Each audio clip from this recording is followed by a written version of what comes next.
Karen's home office looked like a conspiracy theorist's dream. Red string connected photos of the pool incident to printouts of municipal codes, while sticky notes covered every surface with timestamps and violation numbers. She'd spent the entire morning building her case against Marcus and what she dubbed the Great Pool Contamination of 2025. Her laptop pinged with a notification.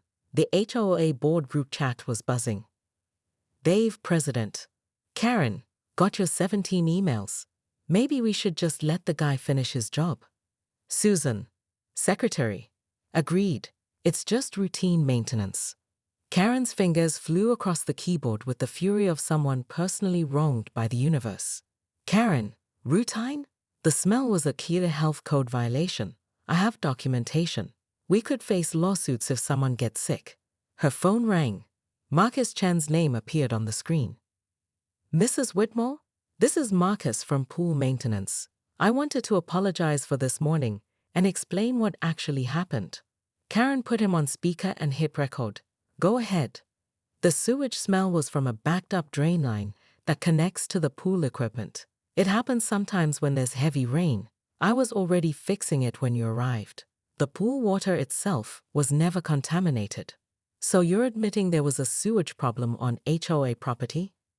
Well, yes, but thank you for confirming the violation. I'll add this recorded confession to my evidence file. The line went quiet for a moment.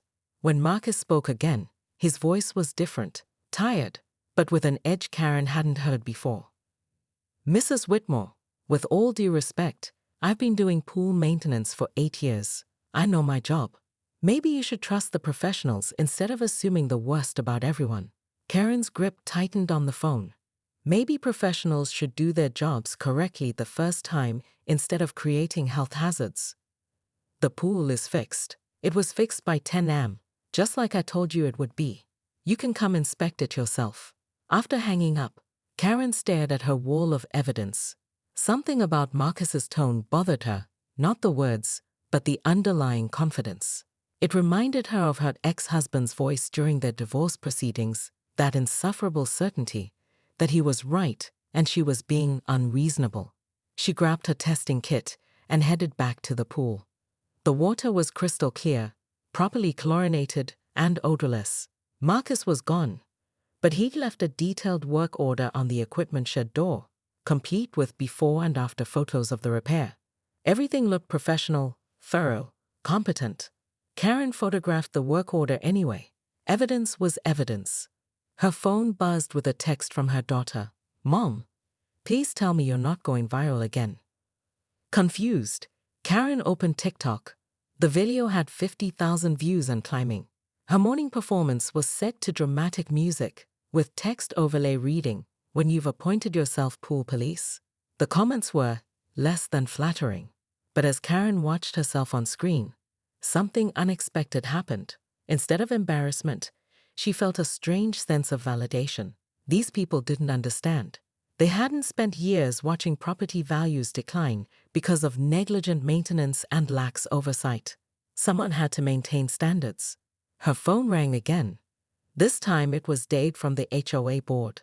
Karen, we need to talk. Karen Whitmore stood at the edge of the community pool at precisely 6:47 am, wearing her signature beige cardigan and clutching her clipboard like a weapon. The acrid smell hit her nostrils, not chlorine, but something far more sinister. Without hesitation, she yanked out her phone and speed-dialed the HOA emergency line. This is a code red sanitation violation. She barked into the voicemail. The pool smells like a septic tank exploded. I'm documenting everything for the board meeting. What Karen didn't notice was Marcus Chen, the new pool maintenance guy, crouched behind the equipment shed with a wrench in one hand and his phone recording in the other. He'd been fixing a legitimate sewage backup since 5 am, but Karen's theatrical entrance was pure gold for his TikTok account. Ma'am, Marcus called out, emerging from behind the shed. I'm working on. Are you even certified? Karen interrupted, marching toward him with the confidence of someone who'd never held a wrench in her life. Do you have proper documentation? I need to see your permits, your insurance, your... Lady, It's literally just a clogged pipe. Karen's eyes narrowed. In her 3 years as HOA board treasurer, she'd developed an almost supernatural ability to sniff out incompetence. And this young man reeked of it. She pulled out her phone and began photographing everything: the tools, the shed, Marcus himself. "Excuse me, what are you doing?" Marcus stepped back. "Creating evidence. The residents deserve to know who's responsible for this biohazard." Karen's voice carried across the empty pool area like a battle cry. "I'm calling an emergency board meeting. This ends today." As she stomped away, clipboard clutched to her chest, Karen missed the small crowd of early morning joggers who had stopped to watch the spectacle. She also missed the fact that Marcus had captured every moment of her tirade, complete with her declaration of war against pool maintenance. By 8 a.m., Karen had sent 17 emails to the HOA board, filed a formal complaint with the health department, and researched municipal codes regarding public pool sanitation. She'd even called her lawyer, her cousin Brad, who'd failed the bar exam twice, but still gave legal advice at family barbecues. The pool would be fixed by noon, but Karen's crusade was just beginning. She'd tasted blood in the water, metaphorically speaking, and nothing would stop her from achieving total victory. After all, someone had to protect the community from negligent maintenance and substandard service providers. What Karen didn't realize was that her morning documentation session had already been viewed by 3,000 people online, with comments ranging from classic Karen behavior to "someone needs to humble this woman." The internet had found its newest target, and the real battle hadn't even started yet. The HOA board meeting was supposed to be a routine monthly gathering in Dave Patterson's living room. Instead, it felt like a tribunal, with Karen sitting across from the other 4 board members while her printed evidence spread across the coffee table like a legal brief.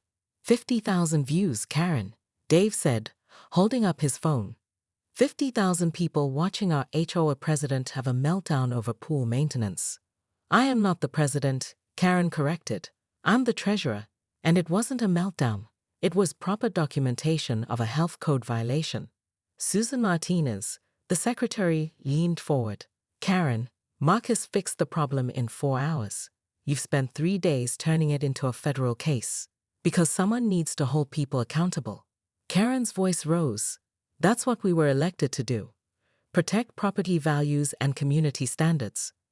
We were elected to manage a small residential community, not to terrorize service workers," said Tom Bradley, the newest board member. Karen's eyes flashed. "Terrorize? I documented a legitimate concern.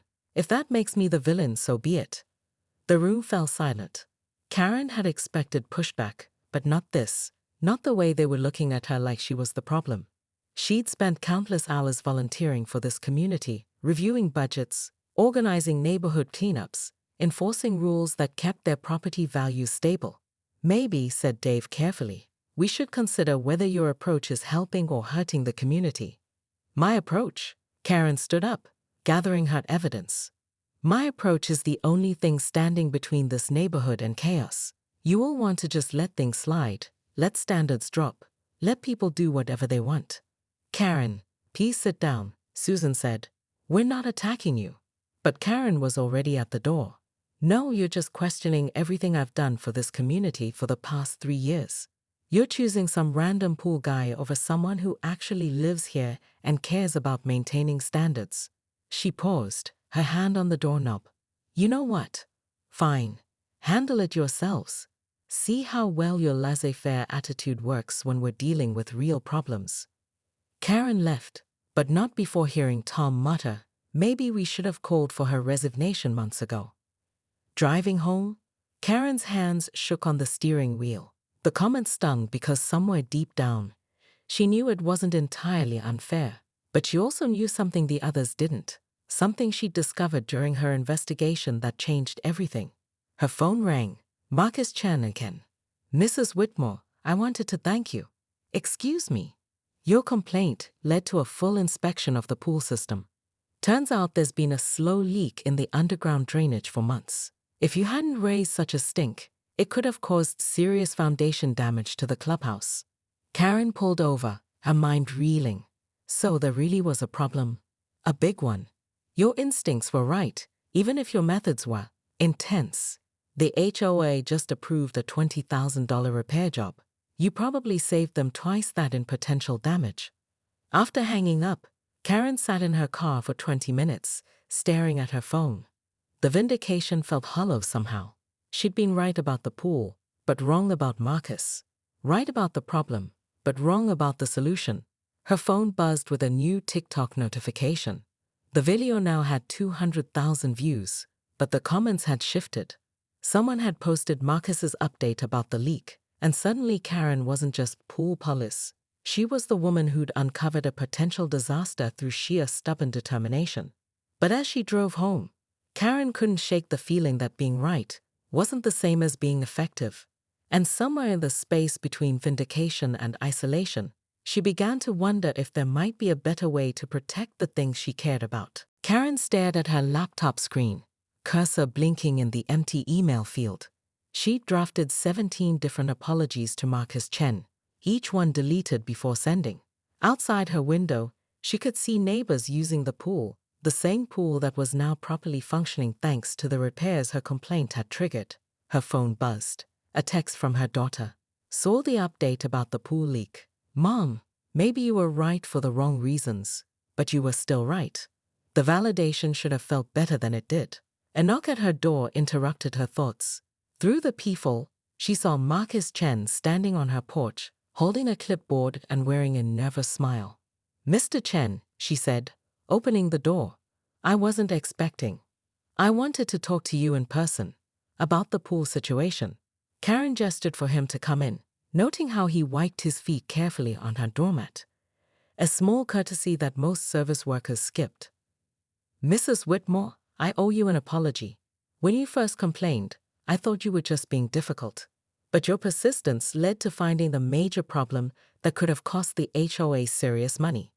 Karen set down 2 cups of coffee, studying Marcus's face. I owe you an apology too.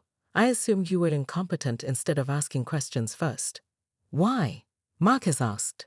I mean, what made you so sure something was wrong? Karen considered the question. 3 years ago, my ex-husband assured me our marriage was fine right up until he served me divorce papers. I learned that when people say everything's normal, sometimes it means they're not looking hard enough. Marcus nodded slowly. That explains the trust issues. But it doesn't explain he gestured vaguely. The aggressive documentation. The public complaints? Karen laughed, surprising herself. I spent 20 years being married to someone who made all the decisions. When I joined the HOA board, it was the first time I'd ever had real authority.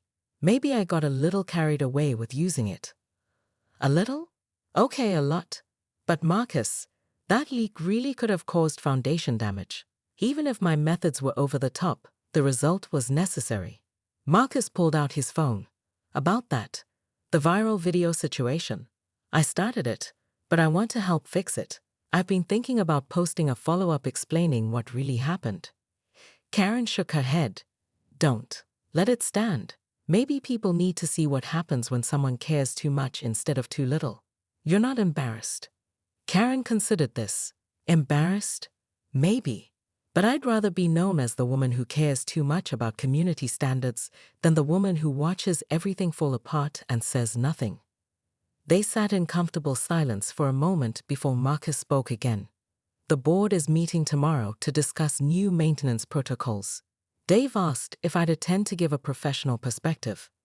Are you going? Only if you'll be there too.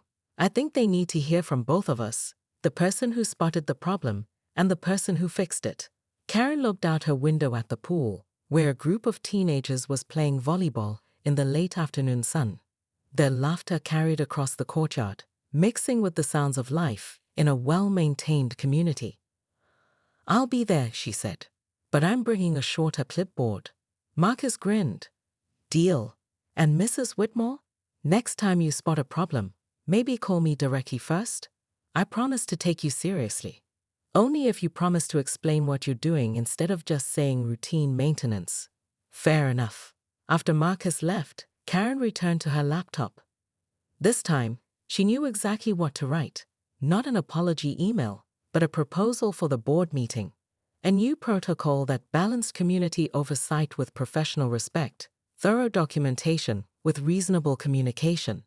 She was still HOA treasurer, still the person who cared maybe a little too much about property values and community standards. But now she had something she'd be missing, a partner in maintaining those standards instead of an adversary to fight. As she typed, Karen couldn't help but smile. Tomorrow's board meeting would be interesting, but for the first time in months, she was looking forward to it instead of preparing for battle.